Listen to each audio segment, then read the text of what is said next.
Good morning. You're listening to FLORdaily.net, and I'm Kemp Harr. This morning, my guest is Dan Hendrix, who's CEO with Interface. Dan, how you doing? I'm doing well. How about yourself? I'm doing well. Happy New Year to you. Good to talk to you. Same to you. All right, so I wanted to catch up with you. We ran the news this week that you guys had changed your ticker symbol, which I think is really pretty cool because the other one was kind of complicated. It was IFSIA, and now it's really simple. It's TILE, T-I-L-E, right? That's right. Tell me how that came about. If you go back, Interface went public in 1983, and we had two classes of stock. We had an A stock and a B stock. So at the time, you had to designate what was trading, and the B stock was not publicly traded, so it was called Interface Flooring Systems. Mm-hmm. That's how you got the IFSIA, okay. A. Mm-hmm. But when the two classes of stock went away, it gave us the opportunity to change our ticker symbol. And it was pretty exciting to go public at $50 million in 1983. We introduced or pioneered carpet tile in 1973. So 10 years later, Interface goes public. But we also acquired a company called Huga, who invented carpet tile in the 50s. Right.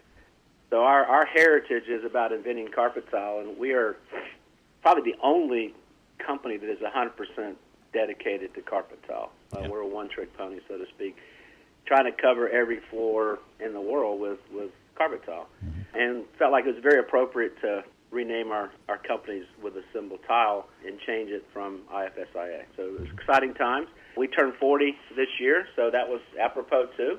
So we went public at 10 years, and at 40 years we're actually changing our symbol to tile. Yeah. Actually, you couldn't have done this last year because you own Bentley Print Street, and they are also in the broadline business. And it's still the same exchange. Nothing changes there, right? It's still NASDAQ. We're actually going to go ring the bell on Friday on NASDAQ to bring in the new symbol and celebrate with our employees. All right. I also noticed that we ran a story recently of you naming a new board member, Andrew Kogan. He's an officer, I guess, with a office furniture company, right? Yeah, he is the CEO of Knoll. Mm-hmm. He's been the CEO for about 10 years. He became the CEO at the age of 40. 2001, about the same time I became the CEO of Interface, 2001. He's in the office furniture, and Knoll is design leaders as well in the space. Mm-hmm. And I wanted a sitting CEO on our board of a public company, and I actually am on a board with Andrew on American Woodmark, and found him to be a very bright CEO that understands our industry and are dealing with the same issues that we're dealing with A&D and end users. And it was a great fit for Interface to add Andrew to the board, and we're very happy that Andrew agreed to join our board. Yeah. Is that an addition, or did somebody roll off the board? We had Tom Oliver roll off, and so we're replacing Tom Oliver. He actually ran IHG. Okay. And he was on our board since 1995, but he rolled off last year. Now, I just was doing some global travel myself. I was at Domatex. We didn't see you guys there. You probably had some people there, but I did hear a lot about you. Last year we talked a lot about the fact that you had a massive fire in your Australian manufacturing plant. So now you're rebuilding that, and I think your plans are to have that up and running sometime this year, right? Yeah, we found a site. We've actually have ordered the equipment, and we're in the process of rebuilding that plant. We've retained a lot of our workforce. So from a standpoint of looking for skilled people, we're building the plant within about 30 kilometers of Picton, the old site, closer towards Sydney. And we expect to be up and running sometime in the fourth quarter. We are supplying product into the Australian market from China and from Thailand and the U.S., and we've got the import model that is working today. That's our biggest market share that we have in the world, actually, is the Australian market.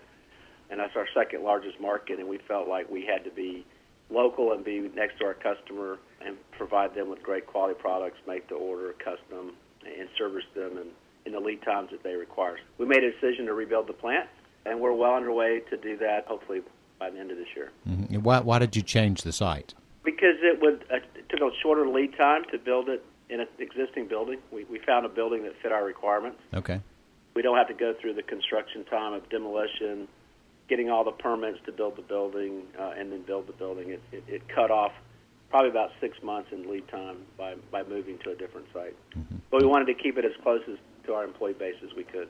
Okay, and as I think about, I haven't talked to you in a while, as I think about Interface and some things that are happening, one of the things that's been very aggressive for you guys has been your going direct in the rug market, targeting somewhat the upscale residential market. Talk about where that stands today. Yeah, we started a few years ago trying to create a catalog web business. And about 3 years ago, we decided that we needed to get directly with the customer. And so we built our first store in Chicago, and we call it FLOR Store, FLOR Store. And we had a lot of success in the Chicago market. A couple things happen when you have a store in a major market like that. People can actually, if they know about you online or get a catalog, they can actually go see the product. And we closed the sale better with a store in a market versus a store not in a market.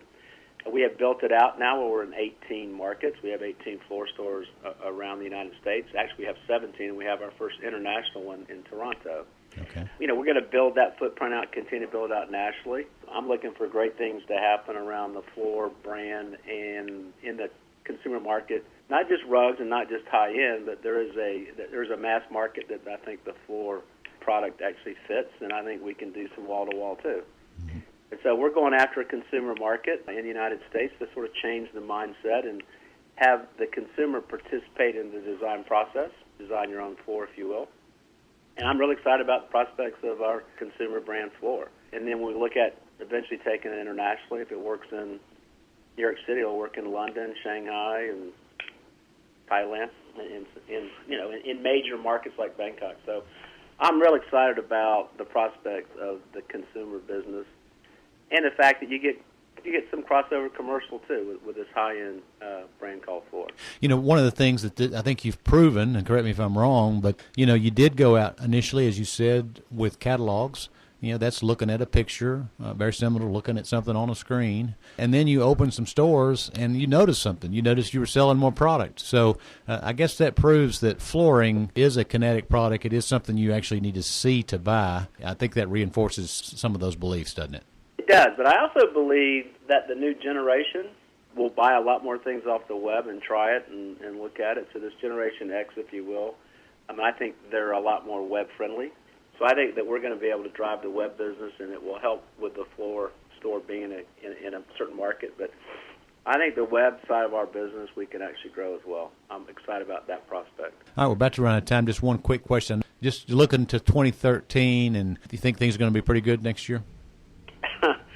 I wish I had that crystal ball. I can tell you that, but I will tell you I feel better about 2013 than I did 12. I think the European has yet to solve its issues, but it doesn't seem like we're going to see the meltdown in the euro go away. I think it will be a very tough market in 2013. I think the U.S. has a chance to have some slow growth if our Congress can figure out the fiscal cliff and figure out what we're going to do around fiscal policy. And if that gets figured out in the right way, I think that the America's market has an opportunity to be positive versus having a negative commercial market. And then I think the emerging markets, to me, are always exciting for us. Asia looks like, if you can live with 5 GDP around those markets and 8 in China, that's a pretty good marketplace to actually go participate in. Right. So, I'm looking for hopefully a better year in 13 than 12, and we'll see what happens. Okay, great, Dan. Well, it's good to spend time with you. Again, been talking to Dan Hendrix, who's CEO with Interface, and you've been listening to Kemp Harr and FLORDaily.net.